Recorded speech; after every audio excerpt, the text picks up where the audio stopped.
కేసీఆర్ గారి నాయకత్వం. అందరికీ నమస్కారం. వేదిక మీద ఉన్న పెద్దలు, గౌరవనీయులు, మాజీ మంత్రివర్యులు పెద్దలు శ్రీ సింగిరెడ్డి నిరంజన్ రెడ్డి గారు, మరొక మాజీ మంత్రివర్యులు పెద్దలు గౌరవనీయులు శ్రీ వి శ్రీనివాస్ గౌడ్ గారు, గౌరవనీయులు పెద్దలు మరొక మాజీ మంత్రివర్యులు అన్న డాక్టర్ సి లక్ష్మారెడ్డి గారు, గౌరవనీయులు పెద్దలు పక్కనే ఉన్న అలంపూర్ నియోజకవర్గ శాసనసభ్యుడు తమ్ముడు శ్రీ విజయుడు గారు, వారి గెలుపులో తన సొంత తమ్ముడిని గెలిపించడానికి ఎంతైతే తపన పడతారో అంత తపన పడి గెలిపించిన అన్న గౌరవనీయులు ఎమ్మెల్సీ శ్రీ చెల్ల వెంకటరామరెడ్డి గారు,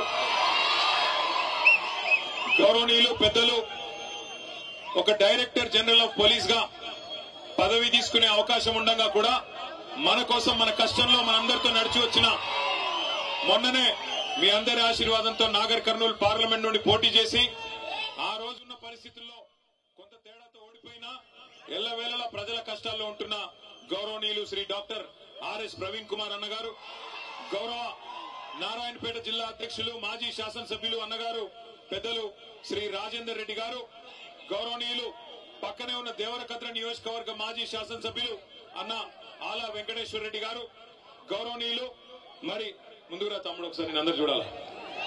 మొన్ననే ఉమ్మడి పాలమూరు జిల్లాలో అక్కడ కాంగ్రెస్ ప్రభుత్వం వచ్చినా మన నాయకులందరూ గట్టిగా పట్టుబట్టి గెలిపించిన మన ఎమ్మెల్సీ సోదరుడు నాగరకుంట నవీన్ కుమార్ రెడ్డి గారు, గౌరవనీయులు షాద్ నగర్ మాజీ శాసనసభ్యులు పెద్దలు ముందుగా పెద్దలు అన్నగారు అంజయ్య యాదవ్ గారు, కల్వకుర్తి మాజీ శాసనసభ్యులు గౌరవనీయులు పెద్దలు ముందుగా జయపాల్ యాదవ్ అన్న గారు, గౌరవ హుజూరాబాద్ శాసనసభ్యుడు సోదరుడు పాడి కౌశిక్ రెడ్డి గారు, ముందుగురా పాడి కౌశిక్ రెడ్డి గారు, మీరంతా హుజూరాబాద్ వల్ల గద్వాల వల్ల.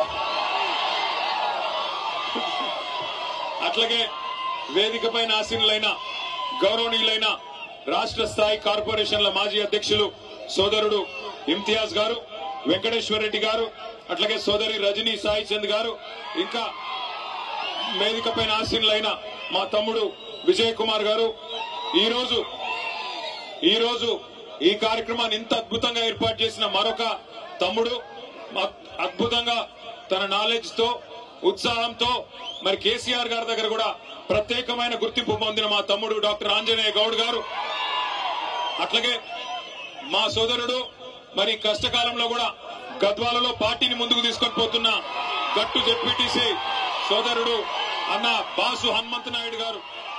నేను ఆయన అడిగిన, నీ ఇంటి పేరు బాసా లేకపోతే నీ పాటికి నువ్వు పెట్టుకున్నావు అంటే లేదన్నా, నా పేరే బాసు హనుమంత నాయుడు అన్నారు.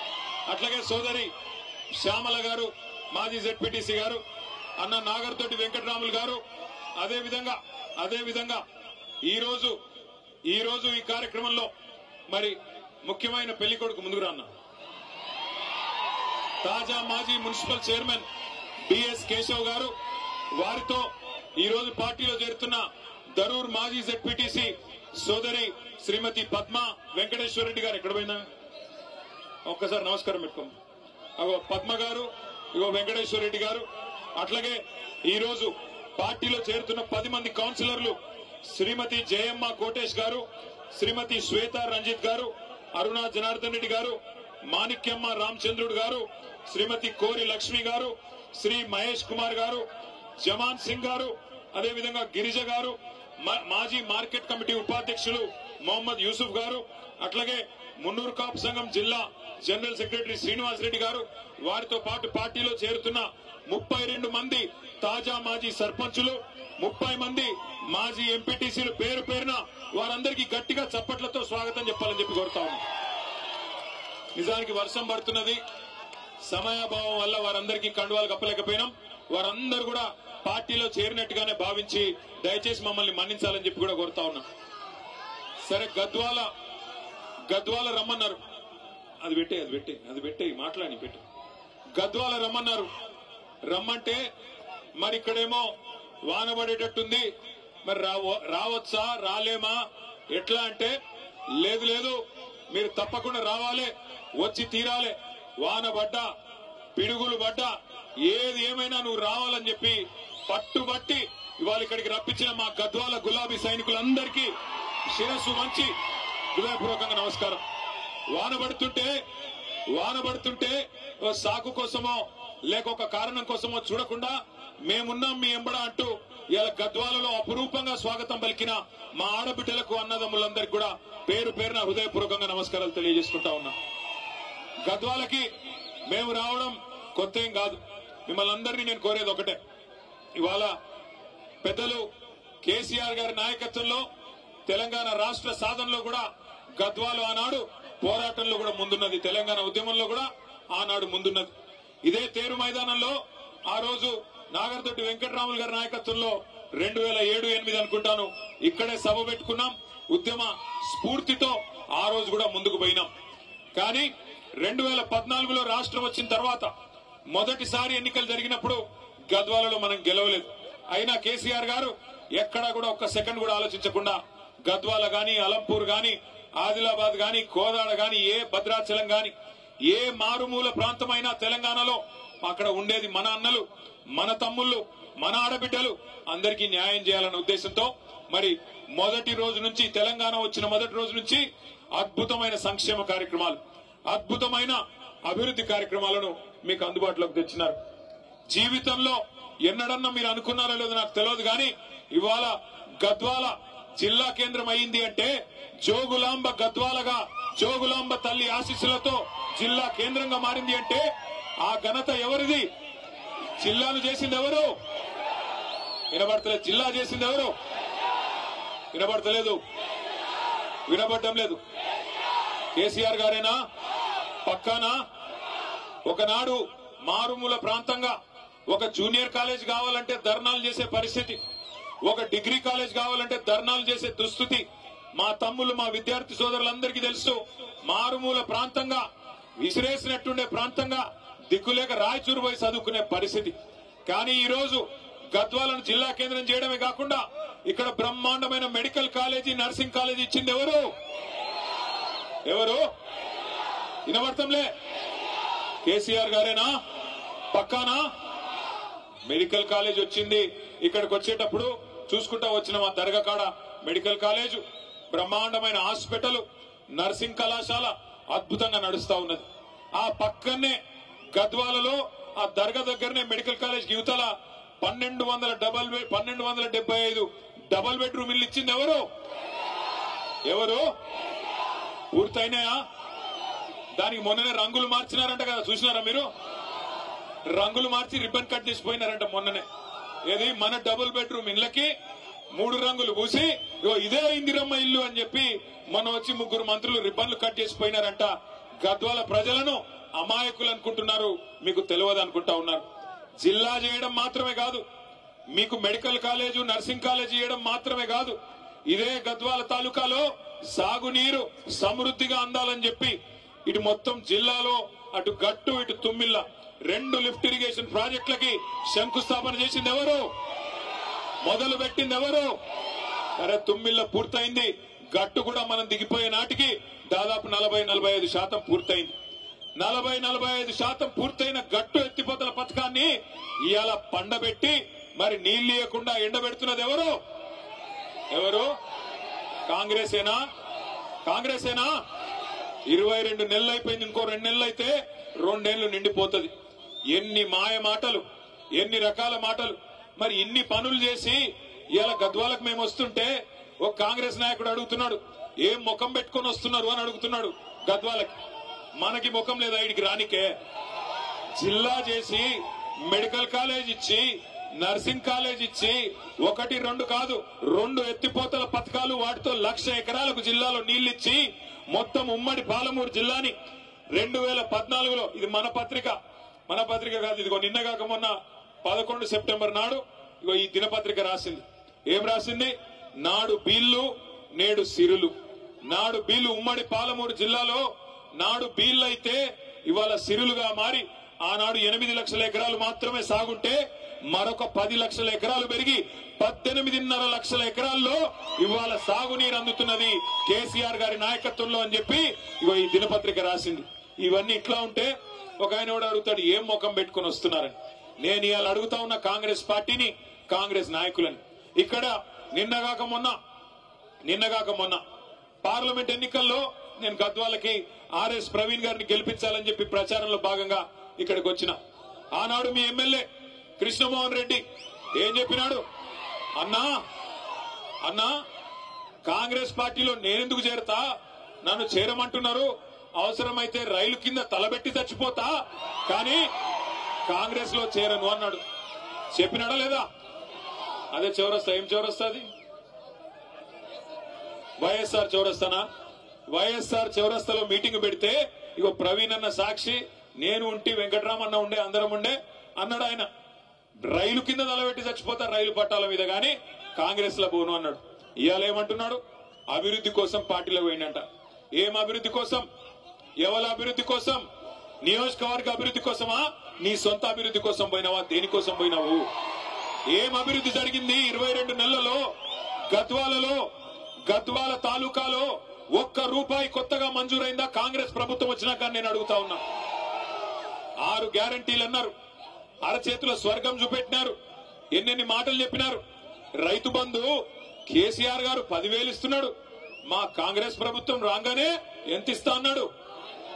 15,000 ఇస్తా అన్నాడు. వచ్చినాయా 15,000? వచ్చినాయా రాలేదు? గట్టిగా చెప్పాలా? వచ్చినాయా? మరి అందుకోసం మారిండా ఎమ్మెల్యే పార్టీ? మన కేసీఆర్ గారు 2,000 పెన్షన్ ఇస్తుంటే 2,000 ఏముంది, నేను 4,000 ఇస్తా అన్నాడు. వచ్చినాయా 4,000 పెన్షన్లు? వచ్చినాయా? మరి అందుకోసం మారిండా? దేనికి మారిండు?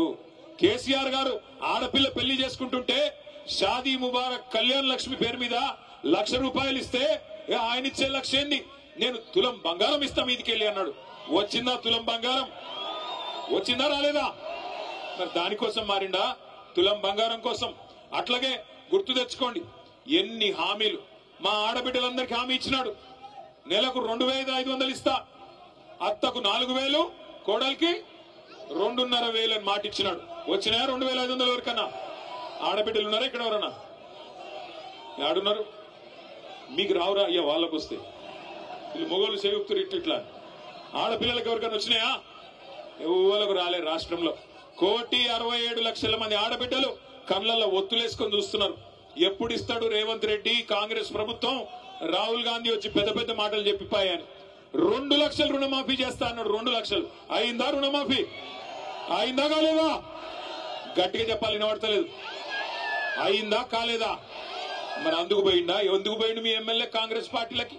ఇంకా సిగ్గులేని విషయం ఏంటంటే, ఇంకా సిగ్గులేని విషయం, పోయిండు కాంగ్రెస్ లకి. ఇవాళ ఎవరో పోయి మన టీవీ వాళ్ళు అడిగినారు, అయ్యా నువ్వు ఏ పార్టీలో ఉన్నావని. ఏం చెప్పాలా పాపం? బీఆర్ఎస్ పార్టీలో ఉన్నా అని చెప్తున్నాడు. మరి బీఆర్ఎస్ పార్టీలో ఉంటే బీఆర్ఎస్ మీటింగ్ ఇక్కడైతుంటే ఎమ్మెల్యే ఎక్కడున్నాడు? రేవంత్ రెడ్డి సంకలో ఉన్నాడు. ఆయనంట మీరందరూ అమాయకులంట, గద్వాల తాలూకాలో మీకు ఎవరికేం రాజకీయం తెలియదంట, ఆయన ఒక్కడికే తెలుసంట. ఆడబోయి రేవంత్ రెడ్డి సంకలో కూర్చొని నేను బీఆర్ఎస్ పార్టీలోనే ఉన్నా అని సన్నాయి నొక్కులు నొక్కుతున్నాడు. నమ్ముదామా? ఆయనకు సిగ్గు లేకపోవచ్చు, మనకన్నా ఉండాలనా లేదా? బరాబర్ ఉండాలి. ఒక్కటి చెప్తా ఉన్నా, యాద పెట్టుకోండి. ఇవాళ ఒకటి మాత్రం పక్కా, ఎవరు ఎన్ని ఎత్తుగడలేసినా, ఎన్ని రకాల చిలిపి ప్రయత్నాలు చేసినా, ఎన్ని సన్నాయి నొక్కులు నొక్కినా సుప్రీంకోర్టు యమా సీరియస్ గా ఉన్నది. ఈ 10 మంది ఖచ్చితంగా రాజీనామా చేయక తప్పదు, ఉప ఎన్నికలు రాక తప్పదు. రాబోయే 9 మాసాల్లో 6 నుంచి 9 మాసాల్లో ఇదే గద్వాల తాలూకాలో తప్పకుండా తిరిగి ఉప ఎన్నిక రాబోతా ఉంది. బుద్ధి చెబుదామా పార్టీ మారిన ఎమ్మెల్యేకు? చెబుదామా? వెనకాల నుంచి గట్టిగా నిలబడాలి. చెప్దామా? బుద్ధి లేదా? మళ్ళా కేసీఆర్ గారు ముఖ్యమంత్రి కావాలన్నా అవుతా? కావాలా? కావాలంటే నేను మిమ్మల్ని కోరేది ఒకటే, దయచేసి పెద్ద పెద్ద నాయకులు పోయిండొచ్చు కాక, కానీ ఇవాళ ఒక్కొక్కరుగా మన నాయకులు శక్తివంతంగా పనిచేస్తా ఉన్నారు. ఇగో ఇక్కడ హనుమంత్ నాయుడు గారు బ్రహ్మాండంగా పనిచేస్తా ఉన్నాడు. ఇవాళ కేశవన్న పనిచేస్తున్నాడు, తమ్ముడు విజయ్ పనిచేస్తున్నాడు. అట్లాగే మనోళ్ళందరూ కూడా కూడగట్టుకొని, శక్తి కూడగట్టుకొని ఇప్పుడు వెంకటేశ్వర రెడ్డి గారు జాయిన్ అయినారు. ఇంకా చాలా మంది నాయకులు, మా అంజన్ గౌడ్ ఇక్కడే ఉన్నాడు, ఇంకా చాలా మంది నాయకులు కష్టపడి పనిచేస్తా ఉన్నారు. తప్పకుండా బలవంతమైన సర్పం కూడా చలి చీమల చేత చిక్కి సచ్చినట్టు ఇవాళ బలవంతుడుగా కనిపించే ఎమ్మెల్యే గాని కాంగ్రెస్ పార్టీ గాని మీ దెబ్బకు, మీ ఉత్సాహానికి తప్పకుండా దిగిరాక తప్పని పరిస్థితి వస్తుంది. ఇవాళ గద్వాలలో అడుగుపెట్టిన నాటి నుంచి ఇక్కడ దాకా, అడుగుపెట్టిన కాడి నుంచి ఇక్కడ దాకా చూస్తే తప్పకుండా ఉప ఎన్నిక రావడం ఖాయం. అందులో మళ్ళొక్కసారి 50,000 ఓట్ల మెజారిటీతో తప్పకుండా మళ్ళీ గులాబీ జెండా ఎగరడం ఖాయం అనిపిస్తా ఉన్నది. ఒక్క మాట దయచేసి మీరు ఆలోచించాలని చెప్పి కూడా నేను కోరుతా ఉన్నా. 22 నెలలు అయిపోయింది, ఇంకొక నెల 15 రోజులు అయిపోతే 2 ఏళ్లు నిండిపోతుంది. ఏం చేసింది కాంగ్రెస్ ప్రభుత్వం? ఎవరికి సాయం చేసింది? ఇక్కడికి వస్తుంటే ఎమ్మెల్యే ఆలంపూర్ తమ్ముడు విజయుడు చెప్తా ఉన్నాడు, అన్నా మళ్ళీ లో వోల్టేజ్ సమస్య వచ్చింది, మళ్ళా మోటార్లు కాలుతా ఉన్నాయి, మళ్ళా రైతులు గోసపడతా ఉన్నారు, బాధపడతా ఉన్నారన్న అని చెప్తా ఉన్నాడు.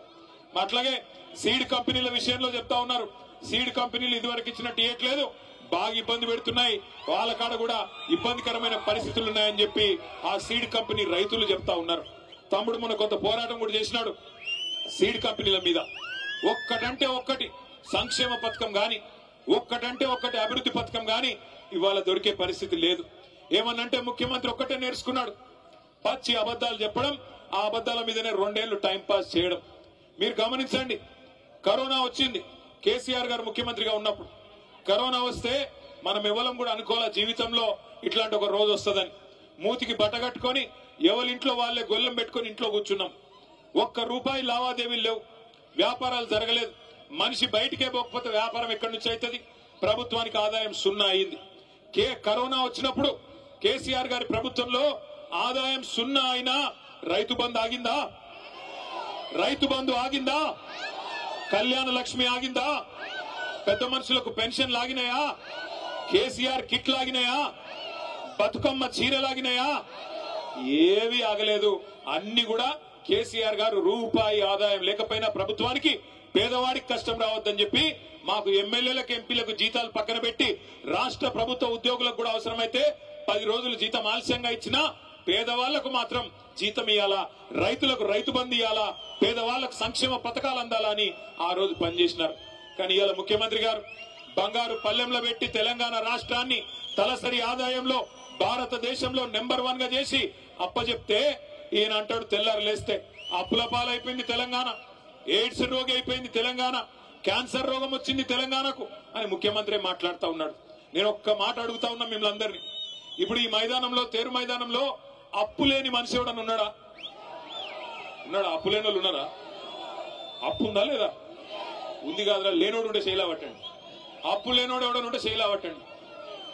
అప్పు ఉన్నోళ్లే ఉంటారు తప్ప లేనోళ్ళు ఆడ 100కి 1 దొరుకుతాడు. కానీ అప్పు ఉన్నా లోపల బనీన్కు పొక్కలున్నా ఎట్లా ఎట్లా ఎట్లా తయారవుతాం? పైకి మాత్రం కడక్ అంగి వేసుకొని మంచి కద్దరంగి వేసుకొని పైకి మాత్రం కడక్ అంగి వేసుకొని తిరుగుతాం. ఎందుకు? మళ్ళీ ఎవడన్నా కొత్త అప్పిచ్చినోడు ఏడని తిరుగుతాం, అంతేనా? కానీ ముఖ్యమంత్రి పనితనం ఎట్లున్నది? ఇంటి పెద్ద లాంటోడు, రాష్ట్రానికి పెద్ద మనిషి లాంటోడు, నా రాష్ట్రం దివాలా తీసింది, నా రాష్ట్రం నాశనం అయిపోయింది, నా రాష్ట్రం ఎత్తిపోయింది అంటే ఎవడన్నా పైసలు ఇచ్చినోడు ఇస్తాడా? పెట్టుబడి పెట్టేటోడు పెడతాడా? ఇక అది మాత్రమే కాదు, ఇంకా ఘోరం, లంకె బిందెలు ఉన్నాయనుకొని వచ్చినా లంకె బిందెలు లేవు అంట. లంకె బిందెల కోసం ఎవరు తిరుగుతారు? అర్ధరాత్రి ఎవరు తిరుగుతారు? మీ గద్వాల కోటకాడ ఎవరు? ముఖ్యమంత్రిని దొంగ అంటారా మీరు? లంకె బిందెల కోసం ఎవడన్నా తిరుగుతాడా? నాకు అర్థం కాదు. అవి ఉంటాయనుకొని సెక్రటేరియట్కి వచ్చినాడంటే ఈ మనిషి. అదొక్కటే కాదు, నేను ఢిల్లీ పోతే నాకు అపాయింట్మెంట్లు ఇస్తలేరు, ఎందుకంటే చెప్పులు ఎత్తుకపోతాడేమో అని భయంతో అపాయింట్మెంట్లు ఇస్తలేరంట. ఇక గిసంటోడు మన కర్మ, మన ముఖ్యమంత్రి అయ్యిండు.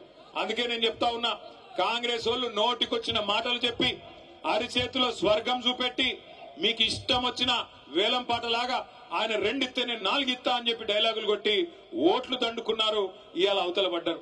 మరి మీ ఎమ్మెల్యేకి ఏం నచ్చిందో పోయి వాళ్ళతో పాటు దొంగల ముఠాలో చేరిపోయినాడు.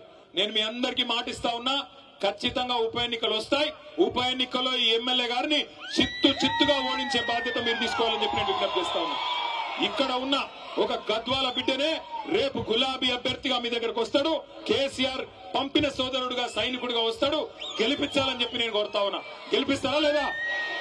పక్కా గెలిపిస్తారా? అప్పటిదాకా పోరాటం ఆగొద్దు. ఇవాళ మీరు దయచేసి గుర్తుపెట్టుకోండి, ఒక వర్గాన్ని కాదు అన్ని వర్గాలను ఈ ముఖ్యమంత్రి కాంగ్రెస్ పార్టీ మోసం చేసింది. దళితులకు చెప్పినారు, కేసీఆర్ గారు దళిత బంధు అనే పథకం తెస్తే ఆయనేందా ఇచ్చేది 10 లక్షలు, మమ్మల్ని గెలిపించండి 12 లక్షలు ఇస్తామన్నారు. ఒక్కళ్ళకన్నా వచ్చిందా 12 లక్షలు? అంబేద్కర్ అభయహస్తం అన్నారు, వచ్చిందా? అభయహస్తం శూన్యహస్తమైంది. ఆడపిల్లలు చదువుకుంటే స్కూటీలు ఇస్తామన్నారు, వచ్చినాయా స్కూటీలు? స్కూటీలు లేవు గానీ లూటీ మాత్రం బ్రహ్మాండంగా చేస్తున్నాడు ముఖ్యమంత్రి. అట్లాగే 2 లక్షల ఉద్యోగాలు ఇస్తామన్నారు మా తమ్ముళ్ళకి. 2 లక్షల ఉద్యోగాలు ఏం చెప్పినారు ఆ రోజు? 2 ఉద్యోగాలు ఊడగొట్టండి, 2 ఉద్యోగాలు ఊడగొట్టండి, కేసీఆర్ది కేటీఆర్ది, మేము మీకు 2 లక్షల ఉద్యోగాలు మొదటి సంవత్సరంలోనే ఇస్తామన్నారు. ఎన్ని ఉద్యోగాలు ఇచ్చినారు? ఇప్పటికీ 10,000 కంటే తక్కువ ఉద్యోగాలు ఇచ్చి కేసీఆర్ ప్రభుత్వంలో ఇచ్చిన నోటిఫికేషన్లకు మేమిచ్చినామని చెప్పుకోనికే సిగ్గు కూడా లేదు ముఖ్యమంత్రి గారికి. ఎవడన్నా మందికి పుట్టిన బిడ్డలు మా బిడ్డలు అని చెప్పుకుంటాడా? గట్లున్నది కాంగ్రెస్ ప్రభుత్వం. అట్లాగే నిన్న మొన్న మీరు చూసినారు, ఇవాళ నేను ఇక్కడికి వస్తుంటే ఒక తమ్ముడు అలంపూర్ కాడ బండి మీదకి వెళ్ళి అరుస్తున్నాడు గట్టిగా, గణపతి బప్ప మోరియా కావాలయ్యా యూరియా అంటున్నాడు. గణపతి బప్ప మోరియా కావాలయ్యా యూరియా. ఎటువంటి దినం వచ్చిందంటే యూరియా కూడా బుక్కుతున్నారు కాంగ్రెస్ వాళ్ళు, దొంగనాయాలు. యూరియా కూడా అమ్ముకుంటున్నారు బ్లాక్ మార్కెట్ లో. అడ్డంగా దొబ్బుకొని పోయి రైతులకు ఇవ్వకుండా రైతులనేమో 4-5 రోజులు అక్కడ వానలో ఎండబెట్టి వానలో తడిచేటట్టు చేసి అది కూడా బ్లాక్ మార్కెట్ లో అమ్ముకుంటున్న దుర్మార్గులు రైతుల యూరియా అమ్ముకుంటున్నారు. పిల్లల గ్రూప్ 1 ఉద్యోగాలు కూడా అమ్ముకున్నారు. గ్రూప్ 1 లో కుంభకోణం జరిగిందని గ్రూప్ 1 పరీక్షల్లో 563 ఉద్యోగాలుంటే వాటిని కూడా అమ్ముకున్నారని చెప్పి మన ఆర్ఎస్ ప్రవీణ్ కుమార్ గారు పోతే పిల్లల దగ్గరికి వాళ్ళు చెప్తా ఉన్నారు. ఒక్కొక్క ఉద్యోగం డిప్యూటీ కలెక్టర్ ఉద్యోగం 3 కోట్ల రూపాయలకు అమ్ముకొని మొత్తం 563 ఉద్యోగాలంటే దగ్గర 1700 కోట్ల రూపాయలు ఇలా దండుకున్నారు కాంగ్రెస్ నాయకులు. పిల్లల ఉద్యోగాలు అమ్ముకుంటారు, రైతుల యూరియా అమ్ముకుంటారు, నమ్ముకున్న ప్రజల్ని ఇలా నట్టేట ముంచి ఆఖరికి మా బీసీ సోదరులు 42% రిజర్వేషన్ ఇస్తామన్నారు. 42% రిజర్వేషన్ ఇస్తాం, అది కూడా చదువులో, ఉద్యోగాల్లో, గవర్నమెంట్ కాంట్రాక్టుల్లో, అదేవిధంగా రాజకీయ పదవుల్లో అన్నిట్లో ఇస్తామని చెప్పినారు. చెప్పి 2.5 ఏళ్ళు అయిపోయింది. కానీ ఇప్పటి వరకు ఒక్కటంటే ఒక్క హామీ, బీసీ డిక్లరేషన్లు ఇచ్చింది గాని, ఎస్సీ డిక్లరేషన్లు ఇచ్చింది గాని, ఎస్టీ డిక్లరేషన్లు ఇచ్చింది గాని ఒక్కటంటే ఒక్కటి కూడా చేసింది లేదు. మీరు గట్టిగా అడిగినారనుకో గద్వాలోళ్ళు గాని ఎక్కడోళ్ళు గాని ముఖ్యమంత్రి ఒకటే చెప్తాడు, ఏం మంచిగా లేదా నీకు, గుడ్లు వీకి గోటీలాడతా, పేగులు తీసి మెడలేసుకుంటా, ఈ డైలాగులు తప్ప ఇప్పటిదాకా 2 ఏళ్లలో పీకిందైతే ఏమీ లేదు. ఒక్క పని, ఒక్కటంటే ఒక్క పని జరిగిందా? ముసలోళ్ళకి 4,000 పెన్షన్ అన్నావు ఇచ్చినావా? రైతులకు 15,000 రైతు బంధు అన్నావు ఇచ్చినావా? ఆడబిడ్డలకు 2,500 అన్నావు ఇచ్చినావా? 2 లక్షల ఉద్యోగాలు అన్నావు ఇచ్చినావా? 12 లక్షల అంబేద్కర్ అభయహస్తం అన్నావు ఇచ్చినావా? 42% రిజర్వేషన్ అన్నావు బీసీలకు ఇచ్చినావా? ఒక్క వాగ్దానం కూడా అమలు చేయకపోగా ఇవాళ మనం తీసుకున్న గట్టు ఎత్తిపోతల పథకాన్ని ఎక్కడున్నదాన్ని ఎక్కడేసిన గొంగడు అక్కడనే అన్నట్టు అట్లే వదిలిపెట్టినాడు. మొత్తం గట్టు ఎత్తిపోతల పథకం ద్వారా గట్టు మండలం గాని, కేటితోటి మండలం గాని బ్రహ్మాండంగా 35,000 ఎకరాలకు నీళ్లు ఇవ్వాలని కేసీఆర్ గారు 581 కోట్ల రూపాయలతో మంజూరు చేస్తే 2 ఏళ్లుగా ఆ పథకాన్ని ఎక్కడున్న గొంగలు అక్కడనే అన్నట్టు పండబెట్టింది కాంగ్రెస్ ప్రభుత్వం. అదే కేసీఆర్ గారి ప్రభుత్వంలో ఉమ్మడి పాలమూరు జిల్లాలో పెండింగ్ ప్రాజెక్టులన్నింటినీ రన్నింగ్ ప్రాజెక్టులుగా మార్చి కొత్తగా 10 లక్షల ఎకరాల కాయ కట్టించిన నాయకుడు ఎవరు? దాని వల్లనే ఇవాళ రివర్స్ మైగ్రేషన్ పాలమూరుకు స్టార్ట్ అయింది. నేను ఇదే గట్టుకు ఆనాడు ఇదే మన గద్వాలకు దరూరు మండలానికి మంత్రిగా వస్తే నేను నిరంజన్ రెడ్డి గారు మేమందరం పోతా ఉన్నాం. ఓ పత్తి చేను కాడ మొత్తం చాలా మంది కూలీలుంటే పలకరిద్దామని ఆగితే అక్కడ పోయి అడిగినాం, అమ్మా మీది ఏ ఊరు అని. ఏ ఊరు అంటే వాళ్ళు సిగ్గుపడుతూ మాట్లాడతలేరు. ఏమ్మా చెప్పమ్మా, అలంపూర్ తాలూకానా గద్వాలనా ఎక్కడా అని అడిగితే వాళ్ళు ఏం చెప్పినారు ఎరికేనా? అన్న మాది రాయచూరు అన్నా అని చెప్పినారు. రాయచూరు నుంచి ఇక్కడికి వచ్చి పని చేస్తున్నారంటే అవునన్నా అన్నారు. పక్కన ఇంకో 2 అమ్మాయిలు ఉండే, మీదే ఊరమ్మా అంటే మాది కర్నూలు అన్నా అని. మాకెంత గర్వంగా అనిపించింది ఎరికేనా? ఒకనాడు వలసల జిల్లాగా ఉన్న పాలమూరు, వలసలకు కేర్ ఆఫ్ అడ్రస్ గా ఉన్న పాలమూరు ఇవాళ రివర్స్ మైగ్రేషన్ అంటే అటు కర్ణాటకలోని అభాగ్యులకి ఇటు ఆంధ్రాలో ఉండే అభాగ్యులకు కూడా అన్నం పెట్టే స్థాయికి పాలమూరును చేసింది ఎవరు? అట్లాంటి కేసీఆర్ గారి నాయకత్వంలో నడిగడ్డలో మీరు గెలిపించుకున్న ఎమ్మెల్యే మీకు పంగనామాలు పెట్టి, మీకు శటకోపం పెట్టి, పార్టీకి తల్లి పాలు దాగి రొమ్మును గుద్దినట్టు పార్టీకి అన్యాయం చేసి ఇలా రేవంత్ రెడ్డి సంకన కూర్చొని మీదికి మాత్రం సన్నాయి నొక్కులు నొక్కుతున్నాడు. నేను బీఆర్ఎస్ లోనే ఉన్నా అని ఇవాళ భయపడతా ఉన్నాడు. నేను అడుగుతా ఉన్నా రేవంత్ రెడ్డి గారు, 2 ఏళ్లలో నీ పార్టీ నీ ప్రభుత్వం ఏదో పొడిసింది అని నువ్వు అనుకుంటే దమ్ముంటే నీ భాషలో చెప్తున్నా, నాకు భాష ఇట్లా మాట్లాడు ఇష్టం ఉండదు, కానీ రేవంత్ రెడ్డికి ఈ భాషలో చెప్తేనే అర్థమవుతుందని తెలుసు. రేవంత్ రెడ్డి నీకు దమ్ముంటే, నువ్వు మగాడివైతే ఆ 10 మందిని రాజీనామా చెప్పి ఎన్నికల్లో చూసుకుందాం ఎవరి సత్తా ఏందో, ఎవరి ప్రభుత్వ పనితీరేందో, 10 ఏళ్ల కేసీఆర్ పనితీరేందో, 2 ఏళ్ల కాంగ్రెస్ ప్రభుత్వ పనితీరేందో ప్రజలే నిర్ణయం చేస్తారు. ఉమ్మడి మహబూబ్ నగర్ జిల్లాలో ఒకటే ఒక్క ఎమ్మెల్యే మా పార్టీ నుంచి నీ పార్టీలోకి వచ్చినాడు గద్వాలలో. ఇక్కడనే గద్వాల తేరు మైదానం నుంచి నేను సవాల్ చేస్తా ఉన్నా, రాజీనామా చేయి, ఎలక్షన్ కు రా, ఎవరేందో ఎవరి సత్తా ఏందో గద్వాల తాలూకా ప్రజలు నిర్ణయిస్తారని చెప్తా ఉన్నా. మీ అందరినీ నేను మనస్ఫూర్తిగా ఒకటే కొడతా ఉన్నా, ఎక్కడ పోయినా ఇవాళ ఒకటే మాటిని పడతా ఉన్నది. అప్పుడే బాగుండన్నా, కేసీఆర్ ఉన్నప్పుడే కరెంటు మంచిగా వస్తుండే, కేసీఆర్ ఉన్నప్పుడే టైంకు యూరియా దొరుకుతుండే, కేసీఆర్ ఉన్నప్పుడే బ్రహ్మాండంగా పంటల కొనుగోలు జరుగుతుండే, కేసీఆర్ ఉన్నప్పుడే మాకు నాట్లేసే టైం వచ్చింది అంటే టింగు టింగుమని రైతు బంధు పడుతుండే. ఈ ముఖ్యమంత్రి వచ్చినాక, ఈ కాంగ్రెస్ పార్టీ ప్రభుత్వం వచ్చినాక మా బాధ చెప్పరాకుండా ఉందన్నా అని చెప్పి ఇలా ఎక్కడ పోయినా రైతన్నలు ఏడుస్తా ఉన్నారు. ఆటో డ్రైవర్లు చెప్తా ఉన్నారు, అన్నా ఇది మా చావుకే వచ్చింది ప్రభుత్వం, ఇప్పటికే దగ్గర 70 మందిని చచ్చిపోయినాము, దయచేసి మమ్మల్ని కాపాడండి అని చెప్పి ఆటో అన్నలు బాధపడతా ఉన్నారు. అట్లాగే ఏ వర్గమైన పిల్లల దగ్గరికి పోతే, చదువుకున్న పిల్లల దగ్గరికి 2 లక్షల ఉద్యోగాలు వస్తాయి మొదటి సంవత్సరం అని చెప్పి రాహుల్ గాంధీ వచ్చి చెప్తే నమ్మినామన్నా, నమ్మి మీకు వ్యతిరేకంగా ప్రచారం చేసినాం, ఓట్లేసినాం. ఇట్లా ఉద్యోగాలు అమ్ముకుంటారని మాకు తెలియదన్నా. ఒక్కో ఉద్యోగం గ్రూప్ 1 ఉద్యోగాన్ని 3 కోట్ల నుంచి 5 కోట్లకు అమ్ముకున్నారు, డిప్యూటీ కలెక్టర్ లాంటి ఉద్యోగాలను. మరి ఇంత దుర్మార్గం వస్తుందని మేము అనుకోలేదన్నా అని పిల్లలు బాధపడతా ఉన్నారు, మా ఆడబిడ్డలు బాధపడతా ఉన్నారు. వాళ్ళు చెప్తా ఉన్నారు, అన్నా 2500 ఇస్తానంటే, మా పిల్లల పెళ్లిలకు తులం బంగారం ఇస్తానంటే మోసపోయినామన్నా, దయచేసి ఏమనుకోవద్దని వారు చెప్తా ఉన్నారు. గురుకుల పాఠశాలలు ఆనాడు ప్రవీణ్ గారు సెక్రటరీగా ఉన్నప్పుడు కేసీఆర్ గారు 1022 గురుకుల పాఠశాలలు పెట్టి, మీ దగ్గర కూడా అన్ని మండలాల్లో మల్దకల్ కావచ్చు, కేటీతోటి కావచ్చు, అదేవిధంగా గట్టు కావచ్చు, దరూరు కావచ్చు, ప్రతి మండలంలో బ్రహ్మాండంగా గురుకుల పాఠశాలలు, ఎస్సీ ఎస్టీ బీసీ మైనారిటీలకు బ్రహ్మాండమైన గురుకుల పాఠశాలలు పెట్టి 1022 పాఠశాలల్లో 6.5 లక్షల మంది పిల్లల్ని చదివించేటోడు. ఆ రోజున్న పరిస్థితి గురుకులాల్లో ఈ రోజు ఎట్లా ఉంది, ఆ రోజు ఎట్లా ఉంది మీరు ఆలోచించండి. ఎలుకలు కొరుకుతున్నాయి పిల్లల్ని, పులిహోరలో పురుగులు వస్తున్నాయి. ఇప్పటికి 105 మంది పిల్లలు ఆఖరికి చచ్చిపోయే దుస్థితి ఈ ప్రభుత్వంలో వచ్చింది. ఇవన్నీ బాగున్నాయనా? మీ గద్వాల ఎమ్మెల్యే గారు పోయి రేవంత్ రెడ్డి సంకలో ఎక్కినాడు. గురుకులాలు బాగుపడ్డాయనా? మీ రోడ్లు బాగుపడ్డాయనా? గద్వాల తాలూకాల రూపాయి పనైందనా? ఎందుకు పోయిండు, ఎవరి అభివృద్ధి కోసం పోయిండు ఆలోచించమని కోరుతా ఉన్నా.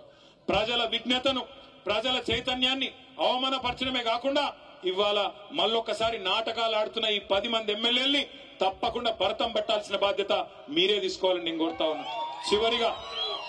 చివరిగా ముగించే ముందు నేను అడుగుతా ఉన్నా, ముఖ్యమంత్రి రేవంత్ రెడ్డి గారిని అడుగుతా ఉన్నా, మీకు ఏమన్నా కొద్దిగా రేషం ఉందా, పౌరుషం ఉందా అని అడుగుతా ఉన్నా. మీరే కదా నాడు ఎమ్మెల్యేలు పార్టీ మారినారు కాంగ్రెస్ వాళ్ళని చెప్పి మీరే కదా మాట్లాడింది. ఎమ్మెల్యేలు పార్టీ మారిన వాళ్ళని రాళ్లతోని కొట్టి చంపమని అన్నాడు. మరి వీళ్ళు ఎవరు చంపాలి రాళ్ళని? ఎవరిని కొట్టాలా? ఈరోజు మీరే కదా అన్నారు అన్నాడు. ఆ ఇంటి మీద వాళ్ళని కాకి, ఈ ఇంటి మీద వాళ్ళద్దన్నారు. మరి 10 మంది కాకుల్ని ఎందుకు చేర్చుకున్నావని నేను అడుగుతా ఉన్నా. ఈ 10 మంది కాకులు ఇవాళ ఎటు కాకుండా పోయినారు వీళ్ళు. ఇలా గట్టిగా పోయి అడిగినావు అనుకో నువ్వు ఏ పార్టీ అని. ఇప్పుడు 2 లింగాలు ఉంటాయి నాకు తెలిసి అయితే, ఒకటి భూలింగం, రెండోది స్త్రీలింగం, అంతేనా? ఇప్పుడు మరి ఏ లింగాలు వీళ్ళు, ఎవరు వీళ్ళు? ఎటుగాని పరిస్థితిలో ఇరుక్కొని పోయినారు. ఏ పార్టీ చెప్పలేరు, ఎమ్మెల్యేలో కాదో చెప్పలేరు. స్పీకర్ కాడ ఒక మాట, ప్రజల కాడ ఒక మాట, బయటికి వస్తే ఒక మాట, ముఖ్యమంత్రి కాడికి వస్తే కాళ్ళు మొక్కేది. గిందుక మిమ్మల్ని గెలిపించింది. తప్పకుండా అందుకే గద్వాల చైతన్యం ఉన్న ప్రాంతం, తప్పకుండా మీ చైతన్యాన్ని చూపెట్టాలి. రేపు మీ ఉప ఎన్నిక ఒక 6-9 నెలల్లో వస్తుందేమో గానీ లోకల్ బాడీ ఎలక్షన్లు ఇంకా ముందే వస్తాయి. ఇక్కడ జెడ్పీటీసీ ఎలక్షన్లు, ఎంపీటీసీ ఎలక్షన్లు, సర్పంచ్ ఎన్నికలు, మున్సిపల్ ఎలక్షన్లు తొందరలోనే రాబోతా ఉన్నాయి. నేను ప్రార్థిస్తా ఉన్నా, ఇక్కడ ఎవరు అభ్యర్థి అయినా మీ గద్వాల బిడ్డనే అవుతాడు. మీరు ఆ నిర్ణయం కేసీఆర్ గారికి వదిలిపెట్టండి. కేసీఆర్ గారు అన్ని ఆలోచించి, ఇంకా దానికి టైం ఉంది, ఉప ఎన్నిక టైం ఉంది, అప్పుడు ఆలోచించి నిర్ణయం తీసుకుందాం. కానీ ఇప్పుడు మీరు చేయాల్సింది, ఏ మండల నాయకులు ఆ మండలంలో డంకా మోగించండి, తప్పకుండా గులాబీ జెండా ఎగిరేయండి. మున్సిపాలిటీలో కూడా మొత్తంగా ఉన్న అన్ని వార్డుల్లో కూడా, మొత్తం ఎన్ని వార్డులు? 37 వార్డులు ఉన్నాయి. మరి 37 వార్డులకు గాను కనీసం 30 వార్డులు గెలిచి మరి గద్వాల మున్సిపాలిటీ మీద కూడా మళ్ళొక్కసారి గులాబీ జెండా ఎగరేసే విధంగా అందరినీ కలుపుకొని ముందుకు నడవండి. మన పంచాయతీల తర్వాత ఎవరు క్యాండిడేట్, ఎవరు ఏమిడిది, ఎవరికి బీఫామ్ ఇప్పుడే కాదు, కొంత టైం ఉన్నది. చివరిగా ఇంకొక మాట, ఇప్పుడే ఇథనాల్ ఫ్యాక్టరీకి వ్యతిరేకంగా అలంపూర్ తాలూకాలోని రాజోలి మండలం పెద్దదన్వాడ గ్రామస్తులు వారందరూ కూడా ఉద్యమం చేస్తా ఉంటే మరి ఈ ప్రభుత్వం ఎంత మొండి ప్రభుత్వం, ఎంత బుద్ధిహీనమైన ప్రభుత్వం అంటే రైతులను తీసుకొని పోయి 15 రోజులు జైల్లో పెట్టినారు, నాన్ బెయిలబుల్ కేసులు పెట్టి. వాళ్ళ కండగా, ఆ రైతన్నల కండగా మన ఎమ్మెల్సీ చెల్ల వెంకటరామరెడ్డి గారు, మన ఎమ్మెల్యే విజయుడు గారు మహబూబ్నగర్ జైలు దాకా పోయి, కోర్టు దాకా పోయి కొట్లాడి వాళ్ళని బయటికి తీసుకొని వచ్చినారు. ఈ ప్రభుత్వాన్ని నేను ఒకటే విజ్ఞప్తి చేస్తా ఉన్నా, నిర్మల్ జిల్లాలో దిలావర్పూర్ లో అక్కడ ఇట్లాగే ప్రజల ఆందోళన వస్తే అక్కడ మీరు పర్మిషన్లు రద్దు చేసినారు. ఈ ప్రభుత్వానికి నడిగడ్డ మీద ఏమాత్రం ప్రేమ ఉన్నా, ఈ ప్రజల మీద ఏమాత్రం ప్రేమ ఉన్నా, ఆ రైతులు జైలుకు పోయిన రైతుల మీద ఏమాత్రం గౌరవం ఉన్నా వెంటనే ఆ ఫ్యాక్టరీకి ఇచ్చిన లైసెన్స్ ను రద్దు చేయాలని చెప్పి మీ అందరి చప్పట్ల మధ్యన ప్రభుత్వాన్ని నేను డిమాండ్ చేస్తా ఉన్నా. అట్లాగే ఆ రైతన్నలు కూడా మీ కండగా మేముంటాం, మీరెవ్వరు భయపడాల్సిన అవసరం లేదు. ఏ సందర్భంలో ఏ ఇబ్బంది వచ్చినా పార్టీ మొత్తం మీ కండగా నిలబడుతుందనే విషయాన్ని కూడా మీకు తెలియజేస్తూ, గద్వాలలో ఉప ఎన్నికల్లో డంకా బజాయిద్దామా, గులాబీ జెండా ఎగరేద్దామా? పక్కానా? పక్కా అయితే అందరూ ఒకసారి పిడికిలు లేపాలి. పిడికిలు రెండు పిడికిలు వేదిక మీద ఉన్న కూడా దయచేసి జై తెలంగాణ, కేసీఆర్ గారి నాయకత్వం, కేసీఆర్ గారి నాయకత్వం.